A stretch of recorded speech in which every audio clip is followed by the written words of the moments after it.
Since ang Team USA ang top seeded na koponan sa pagtatapos ng group stage, kakalabanin nga po nila sa quarterfinals ang lowest na Brazil na isang beses lamang nanalo sa Olympics. Kaya mukhang malaki ang tsansa ng USA na manalo dito. Ngunit ayon kay Coach Steve Kerr, hindi para naman nga sila dapat mag-relax. Sa katunayan, napansin nga po nila na napaka-physical nito maglaro since eto nga ang number 1 offensive rebounding team ngayong Olympics. Meron na naman nga itong napakaraming mga good shooters at mga players na todo talaga maglaro. Hindi rin naman nga humihinto na makipag-compete ang Brazil sa kada play, kaya kailangan nga talaga nilang maging ready sa physicality at shooting nito upang manalo sila sa magiging laban, lalo pat alam nga po nila na hindi agad susuko ang Brazil. Maging ang kanilang team captain na si LeBron James aminado, delikado pa rin ang Brazil sa kanilang offensive at defensive system, kaya ayaw nga talaga itong maliitin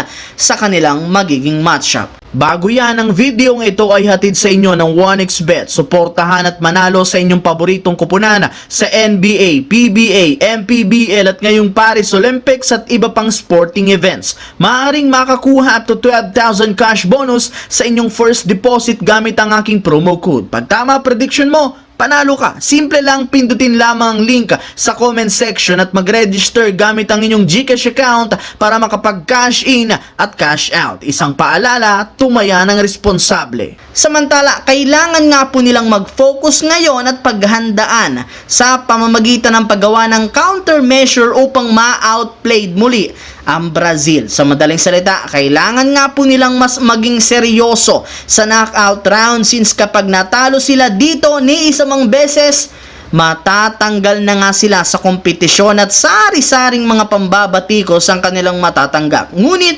ayon nga kay Coach Steve Kerr, wala rin naman nga sila nga malaking babaguhin na sa kasalukuyang rotation at lineup. Syempre, sa katunayan, ibinulgar nga nito sa interview sa media na hindi niya pa rin gagamitin si Kevin Durant bilang starter at paglalaroin pa rin nila ito off the bench. Napansin nga po niya napakalaki ng impact nito sa second unit, lalo na pagdating sa scoring na siyang rason bakit mas madali silang nakakapag-adjust kung hindi maganda ang simula. Pero kahit ganon, ibinulgar rin naman nga po ni Coach Steve Kerr kung sakaling magkaroon sila ng dikitang laro, balak nga po niyang gamitin si Kevin Durant sa closing lineup kasama sina LeBron James, Anthony Davis at Stephen Curry. Alam naman nga niya kung gaano ka-reliable ang opensa ng apat na ito at hindi niya ito sasayangin. Meron na rin naman nga itong sapat na experience sa mga international games, kaya mas sigurado nga pong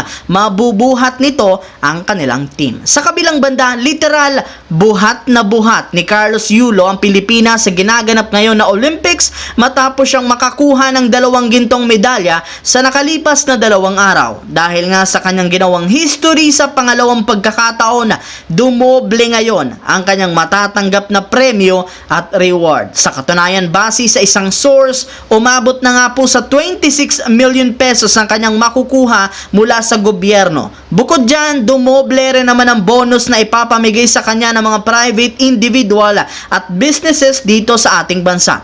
Mas lumaki rin naman nga po ang kondo ang kanyang makukuha ngayon. Makakakuha rin naman siya ng 2 sasakyan at 2 house and lot. Maliban dyan, may ibang mga rewards at mas mga bagay na ibibigay pa sa kanya sa susunod na araw since deserve rin naman nga talagang parangalan ito dahil sa pagdala niya sa Pilipinas sa world stage. Sa katunayan, inanunsyo na magkakaroon ng hero welcome sa kanya kapag dumating na ito sa ating bansa.